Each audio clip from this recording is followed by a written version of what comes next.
Hi there, this is Jenny Walker from DigiGoods and Printables ELA. Welcome to Argumentative Essay Writing, Segment 10, Transitions and Transitional Phrases. If you found this video on YouTube, you can find a link to the workshop in the description. First of all, what is a transition? Watch this funny video on your slides to learn more about writing transitions. Go ahead and pause now and watch. Okay, now that you've seen the video and you have an understanding of transitions, let's discuss a little bit deeper. Transition words are words like but, and, so, and because. They show your reader the relationship between phrases, sentences, or even paragraphs. And when you use them, you make it easier for your readers to understand how your thoughts and ideas are connected. What is more, they prepare your reader for what is coming. Let's consider this example. I pushed the domino. As a result, it fell over. When you start a sentence with the transition as a result, your reader will immediately know two things. One, what happened in the first sentence caused something, and two, the second sentence is going to describe the effect. So by using the phrase as a result, here you show that the two separate sentences are part of one process. Without having even read the rest of the sentence, your reader can already guess what's coming. In a way, a transition word is like glue that holds your text together. Without them, your text is just a collection of sentences, but with them, the individual parts come together as a whole. Scroll down and let's look at some examples.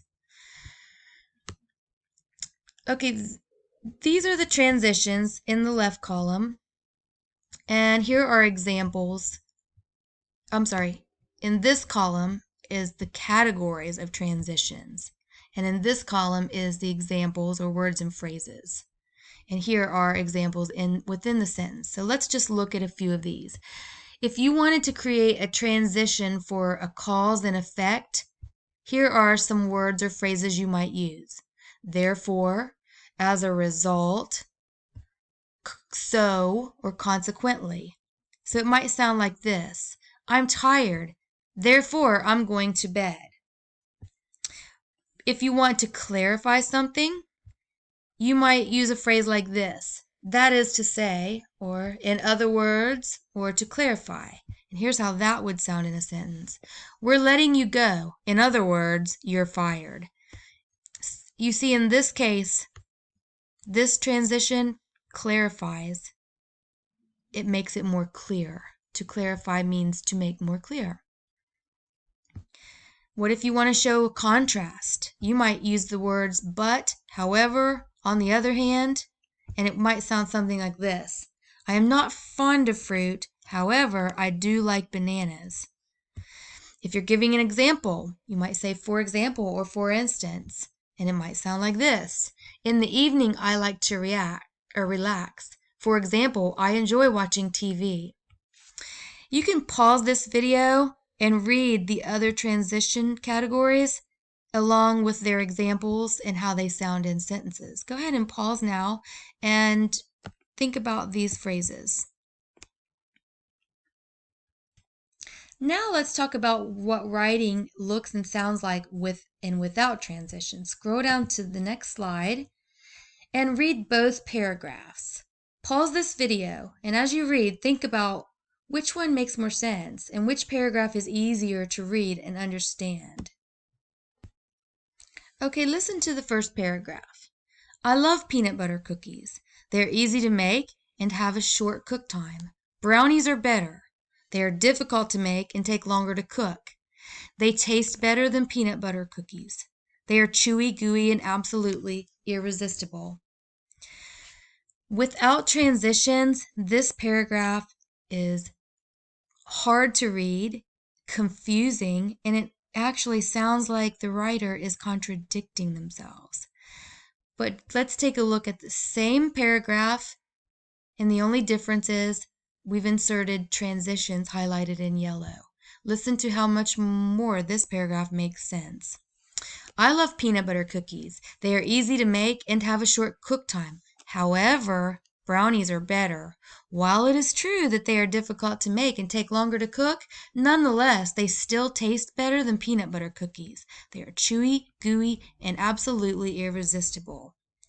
So you see, these transitions allowed for a smooth connection between ideas that might contrast each other.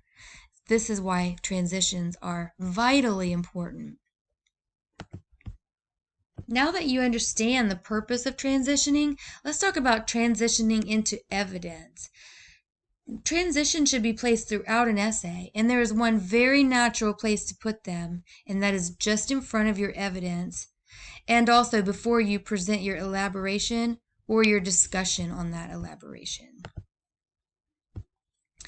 A great place for transitions is just before giving evidence. This will prime your reader's brain to know that they are about to read a piece of evidence. Without a transition, readers must stop and think, what am I reading?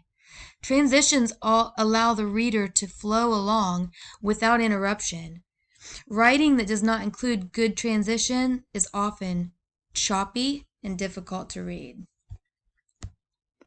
In these boxes are some common transitional phrases writers use to introduce their evidence. Let's have a look.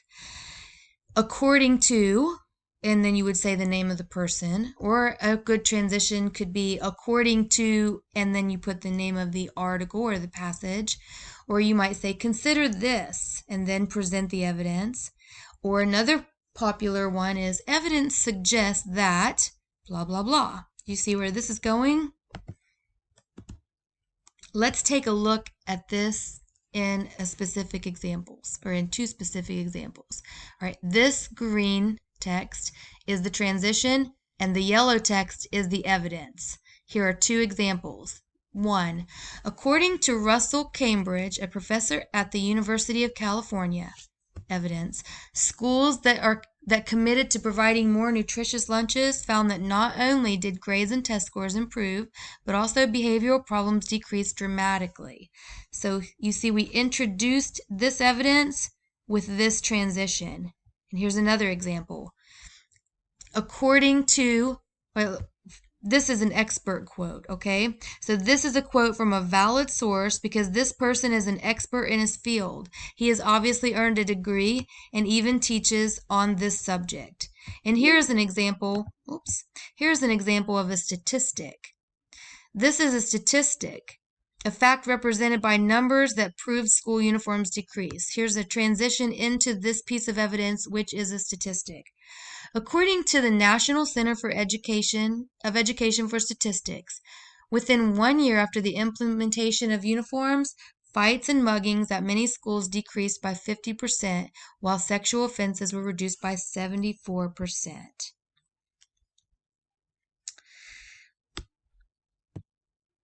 So that concludes this segment of argumentative essay writing, and I'll see you in the next video where we will refresh and prepare the evidence that you've already created for your body paragraphs.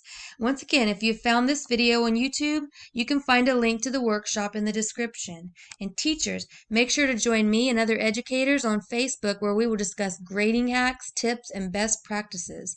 You can find the link in our group in the description as well. And as always, happy learning and happy teaching.